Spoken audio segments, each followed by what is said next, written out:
And Mr. Scott French, speaking of Los Angeles, go ahead. Thank you, Aaron. Hi, Emily.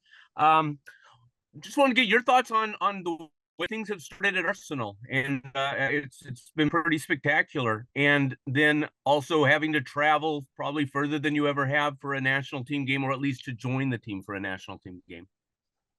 Yeah, Arsenal's been amazing. The girls, the staff, the fans, everything has been great. So I feel very lucky and appreciative of that. Very excited for them this weekend, getting a sold out crowd at the Emirates. So we'll be cheering for them from here. And then, yeah, in terms of travel, me and Mia were on the same flight, so it's nice to have someone, and definitely longer than what I'm used to, but fortunate that it was direct, and I have lots of recovery modalities here at camp. So it's been good. Yeah. And as a follow-up, have you had a chance to check out London much, or has it mostly been work? Yeah, mostly has been work, but when we have an off day, I've been trying to go into the city, and I really like markets and little vintage shops and all that. So I still haven't gone into central London yet. I'm realizing just how big London is and how many neighborhoods there are. So yeah, a little bit.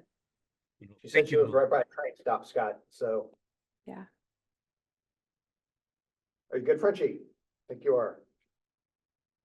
All right. Let's move to Andrew Jones. Go ahead. Thanks, Aaron, as always. Emily, just wanted to ask you how you've been playing under manager Jonas in Arsenal in terms of having to adjust to his tactics and also just playing in WSL and how you found it in comparison to NWSL. Yeah. Again, it's been very seamless in terms of I feel like I have a good understanding of what the coaches want us to do, and then I'm building those relationships with the girls on the field. And so yeah, I think it's been very fluid, and I think the way I play on the national team and the way I played on the Courage have helped prepare me to play in the WSL. So in terms of the differences, I think both leagues are really great. And I think with the WSL, it's a bit more tactical. I have to break down teams. And I think with the NWSL, you get that really high pace transition, and lots of running, but in turn, you also get the possession. So a little bit of everything. You good, Andrew? We missed the very first part of your question. Was that it? You're muted. You're muted.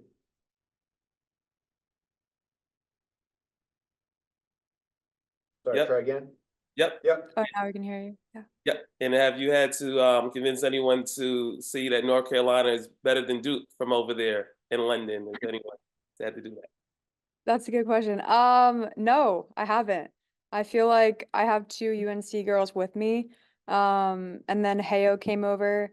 And Tobin's been following along too with Arsenal. So I feel like we have a pretty good group of people that are obviously North Carolina. So not yet. Let's go to Joe DiPolito. Go ahead, Joe. Thank you, Aaron. Quick question about Latin American soccer. In your national team career, have you had a chance to play against many teams from Latin America or the Caribbean? And if so, how would you assess the development of women's soccer, at least from what you've seen from those teams? Yeah. I think within my experience of being on the national team, the growth of Caribbean teams and Latin American teams have been huge. I think in turn, it's just women's soccer in general is getting bigger, and there's more funding, more resources, and I think a lot more people are watching. So in general, I think as a whole, everyone is getting better and better, which you love to see. And I think you saw that in the Euros and CONCACAF for qualifying for us, and then also in the World Cup last year. So I think for us going into the Gold Cup, we know each game is going to be a challenge, and a lot of teams have really amazing individual talent.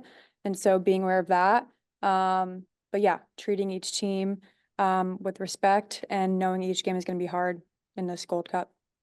Now, as a follow-up, what what has most impressed you about the development, either as a whole or certain national squads in Latin America and the Caribbean? And any specific examples or incidents stand out in your own mind as examples?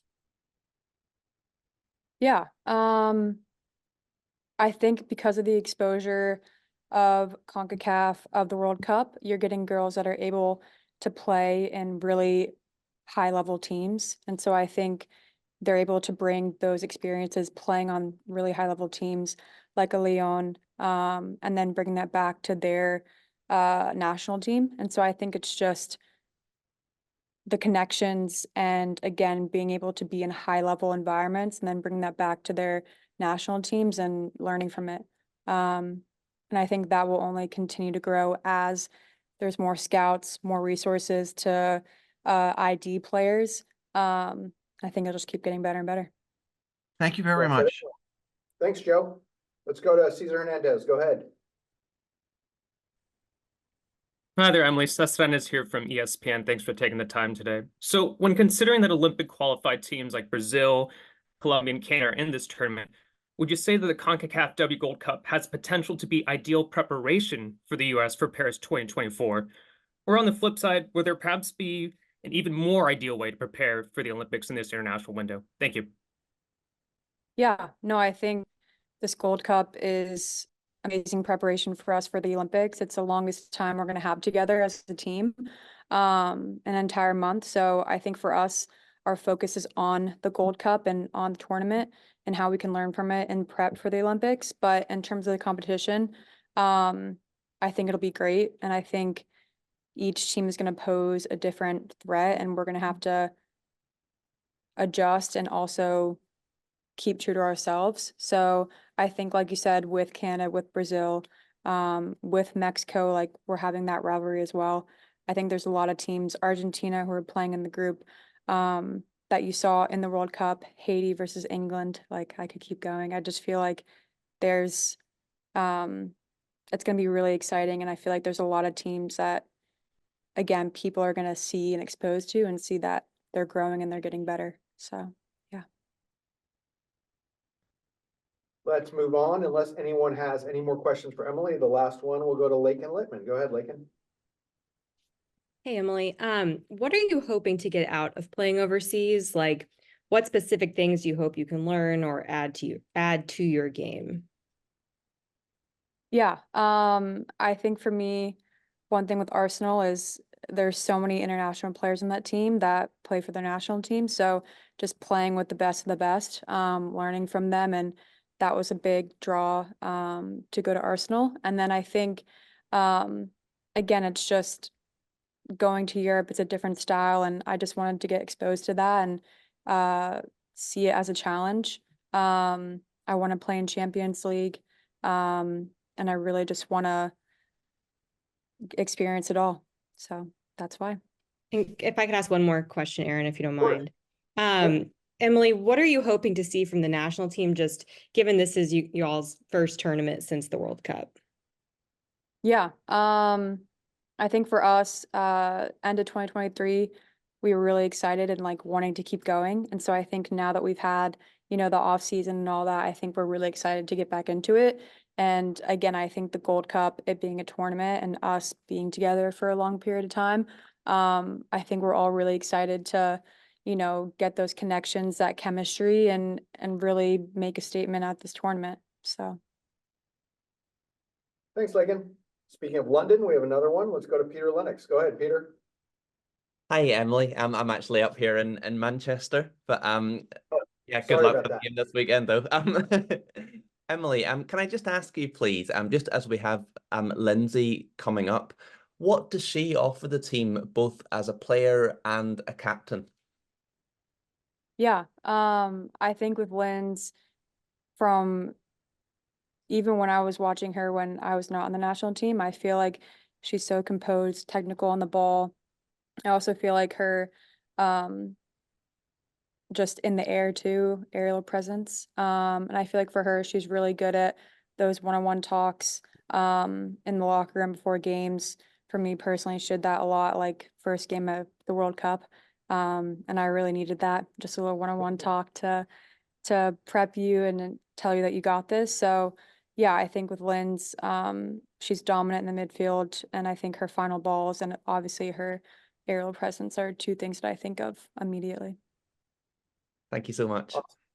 Thanks, Peter. Well, we'll await the Arsenal-Lyon Champions League match next season, hopefully. We'll see. All right, she's just a girl from Ashburton, Virginia, all the way to London, but thanks for your time, Em. And everyone just hang in there for a few minutes before we get Lindsay down here into our Zoom room. Thanks. Great. Thank you, guys.